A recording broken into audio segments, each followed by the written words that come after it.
छलांग लगा रहे थे।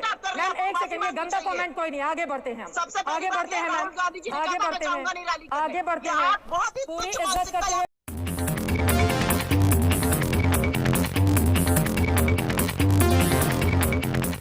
तो अच्छा परफॉर्म करती हुई नजर आ रही है जिन 95 सीटों पर कांग्रेस लड़ी थी, लेकिन जो सहयोगी दल है यानी जिनसे गठबंधन बनाया गया वो उस तरह का सपोर्ट नहीं दे पाए, लग रहा है ऐसा।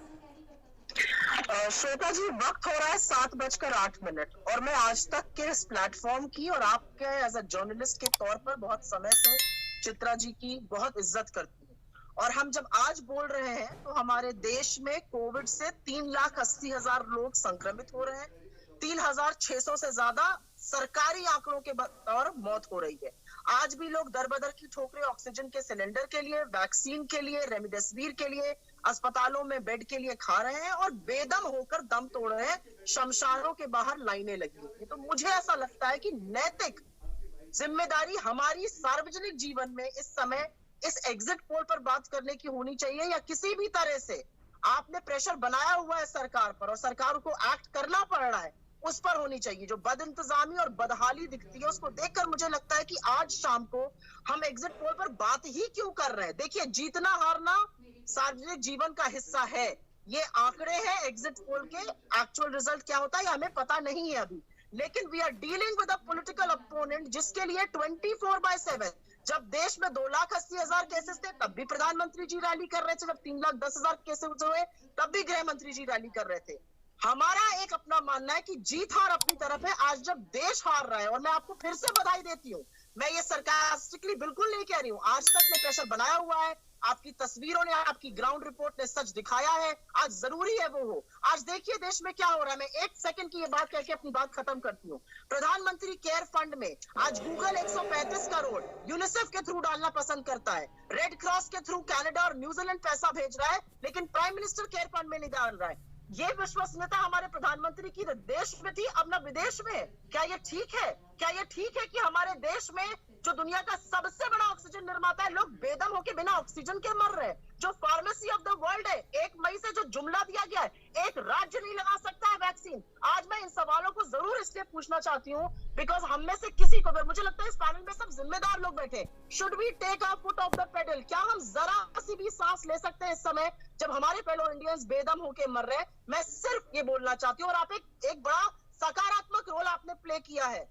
जो दिक्कतें हैं, जो बदइंतजामी है, जो बदहाली दिखाने में, मैं हाथ जोड़ के आपसे कहती हूँ, अपने उस धर्म को याद करिए और वो दिखाइए, क्योंकि उसी से प्रेशर पड़ेगा, उसी से सारी राज्य सरकारें और केंद्र सरकार जाग कर काम करेगी। आज लोगों को आपकी जरूरत है, लोगों को एग्जिट पोल की जरूरत नहीं है। मैं पूरी ईमानदारी और लोगों पूरी को तो शायद पोल की भी जरूरत नहीं थी इस समय सुप्रिया जी, और चुनाव आयोग को लेकर बहुत तल्ख टिप्पणियां अलग अलग देश के राज्यों से सामने आई हैं, लेकिन काश की सारी राजनीतिक पार्टियां उस समय एक होकर ये भी सबने कहा होता कि हमें चुनाव नहीं चाहिए।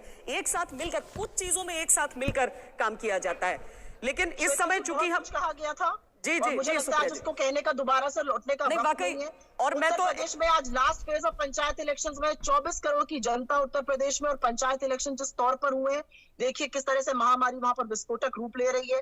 कहा गया था बंगाल के जो इलेक्शन के फेजेस है उसको कंबाइन कर दीजिए, नहीं हुआ। और मद्रास हाईकोर्ट की जो टिप्पणी है इलेक्शन कमीशन पे, वो मैं क्यों दोहराऊं, वो मुझे लगता है अपने आप में बहुत कुछ बयां करती है आज हमारे देश में क्या हो रहा है। नहीं, वो सारी चीजें अपनी जगह सही है, लेकिन एक और हकीकत यह है कि चुनाव हो चुके हैं, नतीजे आने हैं, आज एग्जिट पोल का दिन है, और हम न तो इस बात से पीछे हटेंगे कि कोरोना की तस्वीरें हम अपने दर्शकों को दिखाएं, सरकार को आईना दिखाएं, और सिर्फ केंद्र नहीं हर राज्य की सरकार को वो आईना दिखाएं ताकि सारे के सारे हरकत में आए। लेकिन इस समय चूंकि चर्चा हम इस मुद्दे पर कर रहे हैं सुप्रिया जी, ऐसा नहीं है, हमारे तमाम संवाददाता इस समय भी वो रिपोर्टिंग कर रहे हैं, और जैसे ही हम सारे आंकड़े सामने रखेंगे हम दोबारा वो तस्वीरें शुरू कर देंगे। इस समय ये आंकड़े दिखा रहे हैं। श्वेता, मुझे लगता है सुप्रिया जी आपके लिए क्लियर करना बहुत जरूरी है। अगर आप लगातार सुबह से आज तक देख रही होती तो इस तरह की टिप्पणी करने की आपको जरूरत नहीं होती। दूसरी महत्वपूर्ण बात यह है कि मौजूदा वक्त में हम एग्जिट पोल पर चर्चा जरूर कर रहे हैं, लेकिन लगातार, और आपके कहने की जरूरत नहीं है, विपक्ष के कहने पर आज तक सवाल नहीं पूछता है, हम सबसे बड़ा चैनल होने के नाते अपनी इस जिम्मेदारी को समझते हैं, आपकी भावनाओं की भी कद्र करते हैं और आपकी जो भावनाएं हैं वो एक आम हिंदुस्तानी की है, हमारी भी वही भावना है कि कोरोना के केस में कमी आनी चाहिए। लेकिन चूंकि वक्त एग्जिट पोल का है, हम इस पर चर्चा कर रहे हैं और सुप्रिया जी आप भी जानती हैं सरकार को लेकर आप निशाना साधिए, सारी चीजें कहिए, लेकिन विपक्ष को विकल्प के तौर पर अगर जनता नहीं मान रही है तो ये भी आप लोगों को अपने भीतर झांक कर देखना होगा। अगर हम असम की बात करें, यहाँ पर लोगों को एक सेकंड सुन लीजिए, क्योंकि मीडिया को जिम्मेदारी सुनाने के लिए, बताने के लिए बार बार राजनेता सामने आ जाते हैं, लेकिन उनकी क्या जिम्मेदारी है वो खुद इस बात को नहीं समझते। मना करते आपके बड़े नेता कि हम चुनाव में नहीं जाएंगे, इस समय कोरोना के आंकड़े बढ़ रहे हैं। पश्चिम बंगाल में राहुल बिल्कुल आखिरी में जाते हैं और तब वो मना करते हैं कि हम बंगाल नहीं जाएंगे। मैम ऐसा दोहरा चरित्र तो नहीं चलेगा ना।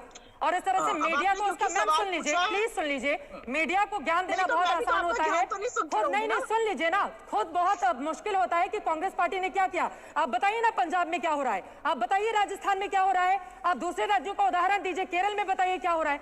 मैम आपको एग्जाम्पल देना चाहिए। अब आप मुझे बोल, अगर आप मैं हूँ तो मुझे बोलने का मौका भी देना पड़ेगा। लेकिन ये आईना दिखाने वाली बात है मैम, पहले आईने के सामने आप खड़ी होंगी तो पहले आपका चेहरा दिखेगा, तो इस वजह से मतलब मैं आपसे गुजारिश दिखा रही हूँ मैम, गुजारिश है आपसे, हम आगे बढ़ते हैं अब एग्जिट पोल पर। नहीं चित्रा जी, आप मुझे 1 मिनट का 35 मिनट का लेक्चर देके आगे नहीं बढ़ सकती। 35 मिनट नहीं बोला ना सुप्रिया सुनीत, मैंने बोल लीजिए, फिर प्रभु चावला इंतजार कर रहे हैं, बोल लीजिए। कह रहे हैं ना कि क्या करना चाहिए। सबसे पहले तो उत्तर प्रदेश के मुख्यमंत्री को एनएसए की धमकी डॉक्टरों को नहीं देनी चाहिए, संपत्ति जब्त करने की धमकी नहीं देनी चाहिए, डॉक्टरों को कानपुर में हवालात में नहीं डाल देना चाहिए। क्या बात कर रही हैं आप? उत्तर प्रदेश मैं सहमत हूँ आपकी बात से। आए ना विपक्ष सामने, मैम ट्विटर पे विपक्ष को नहीं आना चाहिए ना, आए ना सामने। चलिए हम बाहर निकलते हैं, अब एग्जिट पोल चूंकि उत्तर प्रदेश को लेकर तो हमारा एग्जिट पोल है नहीं। ठीक है मैम, अगर आप आपकी रचनात्मक भूमिका की बात कर लो तो आप मुझे 1 मिनट 35 सेकंड का लेक्चर देके आगे बढ़ना चाहिए। या हमें रचनात्मक भूमिका नहीं बताए, हम अपनी जिम्मेदारी को खुद समझते हैं, हम यहाँ पर बहस को खत्म करते हैं। मैं जो बात सुप्रिया सुनीत, आपकी या फिर मेरी ये व्यक्तिगत लड़ाई नहीं है, कोरोना खत्म होना चाहिए और हर एक राज्य सरकार की जिम्मेदारी है, हर एक राज्य सरकार की जिम्मेदारी है। मैं तो आज देश में लोग मर रहे हैं और प्राइम टाइम पर अगर हम एग्जिट पोल की बात कर रहे हैं तो क्या एक आदमी को एक्स्ट्रा बेड मिल रहा है अस्पताल में? जब लोग मर रहे थे तो उस समय, एक सेकंड, जब लोग मर रहे थे तो उस समय राहुल गांधी अपनी बॉडी दिखा रहे थे, छलांग लगा रहे थे, समंदर में छलांग लगा रहे थे। मैम एक सेकंड, ये गंदा कमेंट कोई नहीं, आगे बढ़ते हैं, आगे बढ़ते हैं मैम, आगे बढ़ते हैं, आगे बढ़ते हैं, पूरी इज्जत करते हुए प्रभु चावला जी। अभी जो एग्जिट पोल का आंकड़ा असम का हमने सामने रखा है, व्यक्तिगत कमेंट्स आप कर रही हैं। मैं व्यक्तिगत कमेंट्स नहीं कर रही हूँ सुप्रिया सुनीत, एक सेकंड मैम, आपको बताया क्या होगा कि यहाँ पर हम एग्जिट पोल के लिए चर्चा कर रहे हैं। आपकी जो भावना है उससे ज्यादा हमारी भावना है, क्योंकि हमारे लोग सड़क पर उतरकर लोगों की मदद कर रहे हैं, ग्राउंड जीरो से सच्चाई सामने दिखा रहे हैं। उत्तर प्रदेश के अलग अलग हिस्सों में हमारे रिपोर्टर्स हैं, लेकिन अभी जिस मुद्दे पर हम बहस कर रहे हैं उससे आगे बढ़ते हुए